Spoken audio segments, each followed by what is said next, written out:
நமஸ்காரம். உங்கள் அன்பிற்கும் அபிமானத்திற்கும் வித்யாபுத்திரன் விஆராஜா குளத்தூர் பேசுகிறேன். ஸ்ரீ மாத்திரை நமக. இதனுடைய 1338வது வீடியோ. இந்த வீடியோவில் என்ன பார்க்க போகிறோன்னா, நம்ம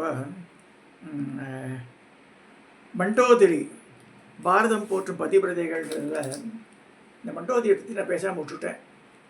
அதை நீ பேச போகிறோம். கொஞ்சம் டிஃப்ரென்ஸ் ஆஃப் ஒப்பீனியன்ஸ் சில பாயிண்ட்ஸ் இருக்குது. பட் ஸ்டில் இந்த டாப்பிக்கை பேசுறதுக்கு இந்த புக்கு தான் காரணம். மண்டோதரி யார்? தேவச்சிற்பி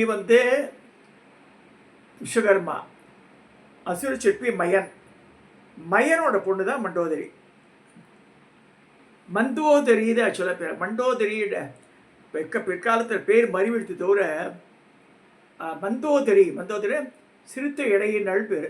மீனிங் தான். சில நூல்கள் என்ன சொல்லப்படுதுன்னா, ராவணேஸ்வரனுக்கும் மண்டோதரின் கல்யாணம் ஆகிறதுக்கு முன்னாடியே மயன் கல்யாணம் பண்ணிக்கிறதுக்கு முன்னாடி she was fixed for marriage somebody else. Ravanan கடத்தின்னு வந்துடுறான்னு சொல்லப்படுறது. இல்லை மயன் தான் கல்யாணம் பண்ணி கொடுத்தான்னு சொல்லப்படுறது. ரெண்டு வருஷம் இருக்குதுல்ல. இப்போ அவளை பற்றி பார்க்க போகிறோம். மண்டோதரி இவள் அழகிலும் பண்பிலும் சிறந்தவள். அசுர சிற்பி மயன் இவருக்கும் ஹேமை அப்சரஸ் ஹேமையில அம்மா பிறந்தவள். புகைமிக்க பதிவதிகளின் பட்டியலில் மண்டோதரிக்கு சிறப்பான உண்டு. அதாவது அகல்யா, சீதா, தாரா, மண்டோதரி, திரௌபதி அடுத்ததுக்கு வந்துடுறா. மகாபாரதம் ராமாயணத்துக்கு அப்புறமா வருதுனால கடைசியாக தான் திரௌபதி வரா. மந்தோதரி என்பதுதான் பெயர். மந்தோதரி என்றால் சிறுத்தை இடையே உடையவள். காலப்போக்கில் பெயர் மாற்றம் மண்டோதரியானது. சாமுத்திரியா லட்சணத்துக்கு எடுத்துக்காட்டாக திகழ்ந்தவள். பிரம்மபுத்திரான புலஸ்தீரின் பெயர் ராவணன். இசையிலும் வீரத்தின வல்லவன். குபேரன் சகோதரன். கடும் தவமிருந்து பல சித்திகளை பெற்றவன். வீரன், செல்வம், பதவி, பெருமை ஆகியவற்றுடன் அகங்காரம் கொண்டவன். மயன் தன் மகள் மண்டோதரியை ராவணனுக்கு மணமுடித்தான். பதிவிரதையான மண்டோதரியான ராவணனுக்கு புகழ் கிடைத்தது. அறவழியில் நடந்தால் மண்டோதரி. ராவணன் பெண்பித்து கொண்டவன். தானியமாலன் ஒரு பொண்டாட்டி. நிறைய பேர் மனைவியில் வச்சிருந்தாங்க, துணைவிகள் நிறைய பேர். தானியமாலா போன்ற பல அழைகளை கவர்ந்து அந்த புறத்தை நிறைத்தான். பல பெண்கள் தானாகவே வலிய ராவணனது அந்த புறத்தை அலங்கரித்தனர். மண்டோதரி இதெல்லாம் கோபம் கொள்ளவில்லை. அந்த நங்கையரை தூற்றவும் இல்லை. பெண்கள் குல மாணிக்கம் போன்று திகழினாள். சீதாதேவியை ராவணன் கவர்ந்து அந்த அரசியலுக்கு புறம்பானது என்று அறிவித்தினான் மண்டோதரி. மாரீசன் ராமரை எப்படி வர்ணிப்பாரோ, அதாவது அறமே உடலெடுத்து வந்தமையே ஸ்ரீராமர் என்பதனை ராவணனும் எடுத்துரைத்தாள் மண்டோதரி. அறத்துடன் இணைந்தவருக்கு ஆறறிவிருந்த உயிரினங்களும் துணை நிற்கும். அறத்திலிருந்து விலகி வரை உடன்பிறப்பையும் விலக்கி வைக்கும் என்று பலவாறு அறிவுரைகள் கூறினாள். ராவணனின் நேரம் நல்லதாக இருந்தால் அல்லவா அவன் அனைத்தையும் காதிலே விழும்.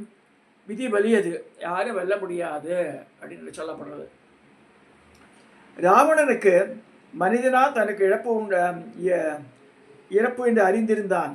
ஆனால் மாரீசிலிருந்து மண்டோதரியில் வரையிலான அறிவுரைகள் அவன் காதில் ஏறவே இல்லை. பதிவிரதைகளின் கண்ணீர் பூமியில் விளங்கினால் குலம் நாசமாகும் என்று மண்டோதரி எடுத்துரைத்தாள். கையிலேயே நீங்கள் பெயர்த்து வந்த போதே சிவனிட்ட சாபமும் நந்திகேஸ்வரிட்ட சாபமும் என்னை இரவிலும் பகலிலும் துன்புறுத்துகின்ற மண்டோதரி. ராவணன் ஒரு சிறந்த வீரனாக பிறந்தவன். வீரனாக மடிய வேண்டும் என்ற எண்ணம் அவனுக்கு. அதனால்தானோ என்னவோ மண்டோதரி கூறுவது எதுவுமே காதில் விழவில்லை.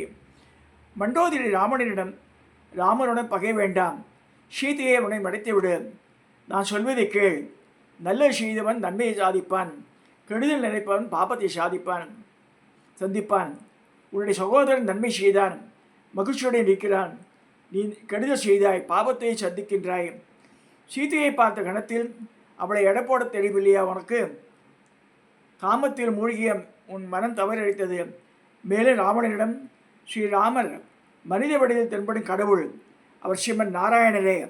காட்டிலும் கரந்தூஷணன் என்னும் அசுரர்களை அழித்தவர் ராமர்.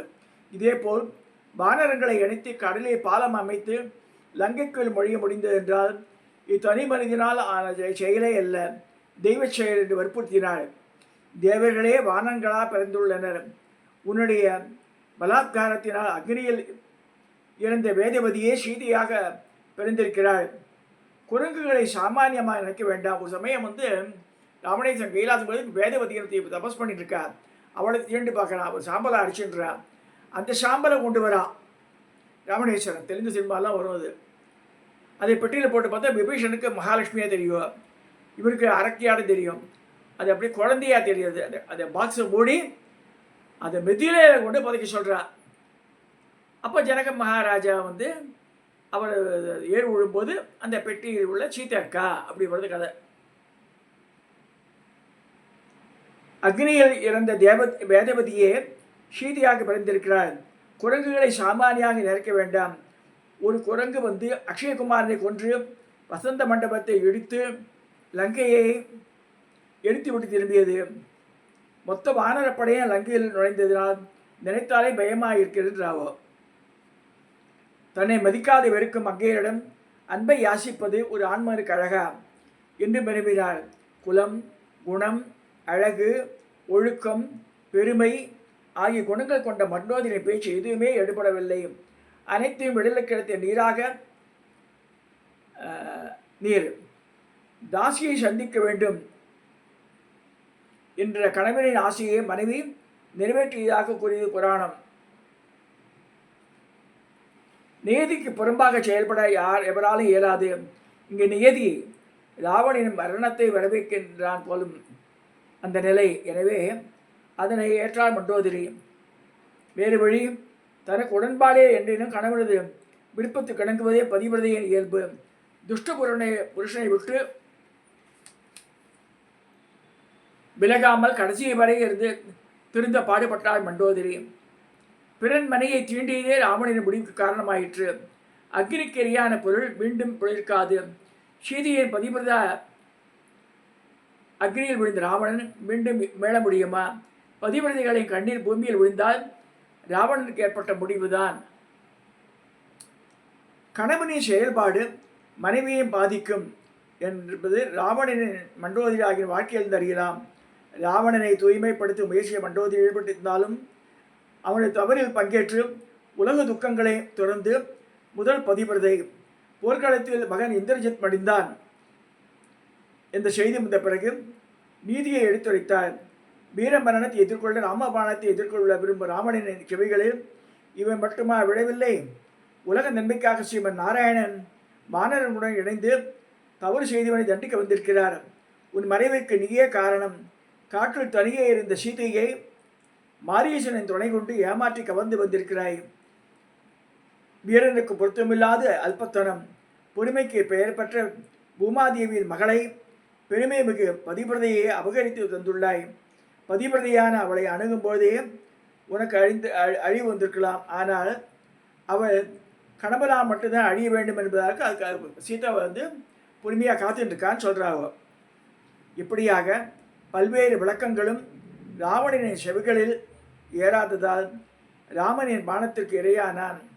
தன் கணவன் இறந்ததை அறிந்து போர்க்களம் அழுது புரண்ட மண்டோதரிக்கு ஸ்ரீராமர் சங்கு சக்கரதாரியாக காட்சியளித்தார்.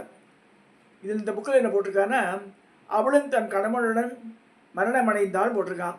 என்னை பதிவுதான் முகத்தவன் போட்டிருக்கான். ஆனால் அப்படி நடக்கலை. ஆக்சுவலாக மண்டோதரி செத்து போல ராவணனோட.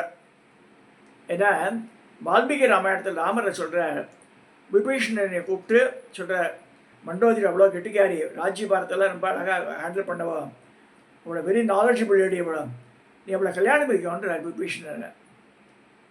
ஸோ விபீஷணன் என்ன அந்த காலத்திலே பெண்களுக்கும் உரிமை உண்டு சொல்லினால அந்த ஸ்ரீலங்கா ராஜ்யத்தை ஆடுறதுக்கு மண்டோதரியை துணையை வேணும்னு சொல்லிட்டு விபீஷணன் கல்யாணம் பண்ணதாக வால்மீகி ராமாயணம் சொல்கிறது. ஸோ அதுதான் படுத்துக்க முடியாது, மூலம் அதுதான்.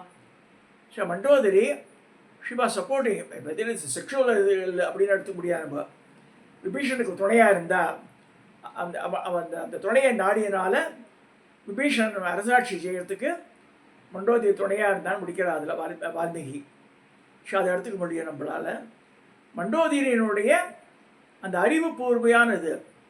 ஆக்சுவலாக பிராமணனுக்கு மண்டோதரிக்கு எங்கே கல்யாணம் ஆச்சுனால உத்தரகோச மங்கைன்னு ஒன்று இருக்குது தமிழ்நாட்டில் கடைசியில். அந்த இடத்துலாம் ராமேஸ்வரம் போகிற வழியில் வருது அது. அந்த இடத்துல தான் மங்கை பிறந்த நல்லூர் சொல்லக்கூடிய இந்த உத்தரகோச மங்கையில் தான் கல்யாணம் ஆச்சு. இந்த மங்களநாதர் மங்களேஸ்வரி அங்கே தான் வந்து இந்த தனி அம்பாள், இந்த பஞ்சமூர்த்தியில் நிற்கும் இல்லையா தனியாக மீனாட்சி ஆட்டம், அது தமிழ்நாட்டிலே பெரிய பெரிய அம்பாள் அங்கே தான். ஒரு 9 கை படையே கட்டலாம் அதுக்கு, பஞ்சலோக விக்கிரகம் நான் சொல்கிறது. அந்த இடத்துல தான் உத்தரகோச மங்கையில் தான் ராவணனுக்கும் மண்டோதரியும் கல்யாணம் ஆச்சுன்னு சொல்லி அந்த ஸ்தல புராணம் வரை சொல்கிறது. இதெல்லாம் சொல்லி அப்பேற்பட்ட மண்டோதரி பதிவிரதா அதில் ஊற்றி வர, அதாவது அகல்யா, சீதா, தாரா, மண்டோதரி, திரௌபதி பஞ்சகன்யா ஸ்மரே நித்தியம் நித்திய பாப விமோசனம் அப்படின்னு சொல்லப்பட்டிருக்கு. இதை சொல்லி இந்த பதிவை நான் நிறைவு செய்கிறேன். இதை சப்ஸ்கிரைப் பண்ணுங்க, ஷேர் பண்ணுங்க, லைக் பண்ணுங்க.